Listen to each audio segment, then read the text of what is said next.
আমার মনে হয় ইংল্যান্ড এবং ইন্ডিয়া এই দুই দল সিদ্ধান্ত নিয়েছে এখন থেকে তারা 5 দিনের টেস্ট ম্যাচে ঠিক 391.4 ওভার ক্রিকেট খেলবে।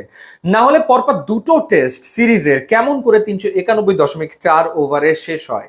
শুধু ফলাফল ভিন্ন, লিডসে জয় পেয়েছিল ইংল্যান্ড এবং বার্মিংহামে ঐতিহাসিক জয় পেয়েছে ইন্ডিয়া। লিডসে রান হয়েছিল 1673 5 দিনে, বার্মিংহামে 5 দিনে রান হয়েছে 1692। লিডসে উইকেট পড়েছিল 35টা, বার্মিংহামে উইকেট পড়লো একটা বেশি 36টা। এবং কেন, কি কারণে এটা একটা ভারতের জন্য ঐতিহাসিক টেস্ট ম্যাচ? কারণ এই প্রথম বার্মিংহামে জয় পেয়েছে ইন্ডিয়া এবং এই জয়টা পাওয়ার জন্য তাদেরকে 19টা টেস্ট ম্যাচ খেলতে হয়েছে।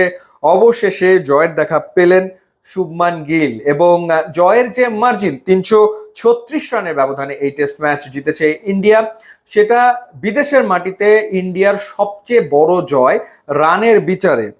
দ্বিতীয়টা হচ্ছে 318 রানের ব্যবধানে ওয়েস্ট ইন্ডিজকে তারা হারিয়েছিল 2019-এর ঘটনা নর্থ সাউন্ডে। এবং এই ম্যাচে আকাশদীপ যে বোলিংটা করেছেন সেটা ইংল্যান্ডের মাটিতে সেরা বোলিং একজন ভারতীয় বোলারের। 187 রানে 10 উইকেট নিয়েছেন আকাশদীপ। 1986 সালে চেতন শর্মা 188 রানে 10 উইকেট নিয়েছিলেন, চেতন শর্মা চেয়ে 1 রান কম দিয়েছেন আকাশদীপ।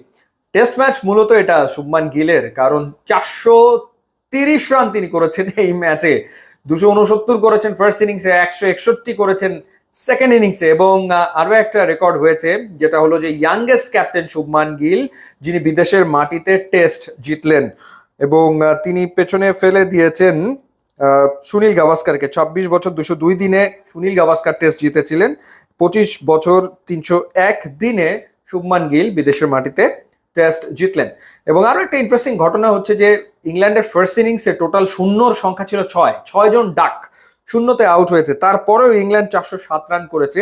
এবং তাদের যে উইকেট কিপার ব্যাটার যিনি অসাধারণ ইনিংস খেলেছেন জেমি স্মিথ ফার্স্ট ইনিংসে, এবং দ্বিতীয় ইনিংসেও তিনি 88 রান করেছেন এবং ফার্স্ট ইনিংসে তিনি সেঞ্চুরি করেছেন, 184 রান করেছেন, যেটা ইংল্যান্ডের উইকেট কিপার ব্যাটারদের ভেতরে হাইয়েস্ট। সো অনেক ঘটনাবহুল একটা ম্যাচ হয়েছে, এ ব্যাপারে কোনো সন্দেহ নাই। সো পরপর দুটো টেস্ট ম্যাচ দারুণ জমজমাট হয়েছে, সিরিজে এখন 1-1 সমতা। এখন দেখা যাক সিরিজের যে তৃতীয় টেস্ট ম্যাচ, সেই ম্যাচটা আসলে কেমন হয়। টেস্ট ক্রিকেট দারুণ, যদি ম্যাচগুলো এরকম হয় কোনো সন্দেহ এ ব্যাপারে আসলে নেই।